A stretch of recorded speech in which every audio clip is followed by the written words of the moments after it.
Hi friends, ఎలా ఉన్నారు? అందరూ బాగున్నారా? మేమైతే ఈరోజు బండిపైన చిన్న తిరుపతి వెంకటేశ్వర స్వామిని దర్శనం చేసుకోవడానికి వెళ్తున్నాము. స్వామివారి దర్శనం చేసుకోవడానికి ఉచిత దర్శనం, 100 రూపాయల టికెట్, 200 టికెట్ ఉన్నాయి. ఇవాళ అయితే ఖాళీగా ఉందని మేము ఫ్రీ దర్శనానికే వెళ్ళాము. దర్శనం అయిన తర్వాత భోజనం చేయడానికి కొండపైకి వెళ్తున్నాము. వెళ్ళే దారిలో కొన్ని షాప్స్ కనిపించాయి.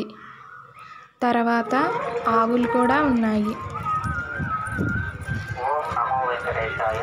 గుడి దగ్గర నుంచి కొండపైకి భోజనం చేయడానికి ఫ్రీ బస్ ఎక్కి వెళ్ళాము. భోజనంలో స్వీటు, పప్పు, వంకాయ బఠానీ కూర, పచ్చడి పెట్టారు. అక్కడ సాంబారు చాలా టేస్టీగా ఉన్నాయి. భోజనం చేసి గుడి దగ్గరికి వస్తే అక్కడ కోలాటం నేస్తున్నారు. కొంతసేపు అక్కడ కూర్చుని కోలాటం చూసి కొండ దిగి కిందకు వచ్చేసాము. మా వీడియోస్ కనుక మీకు నచ్చినట్లయితే లైక్ చేయండి, షేర్ చేయండి, సబ్స్క్రైబ్ చేసుకోండి. Thanks for watching.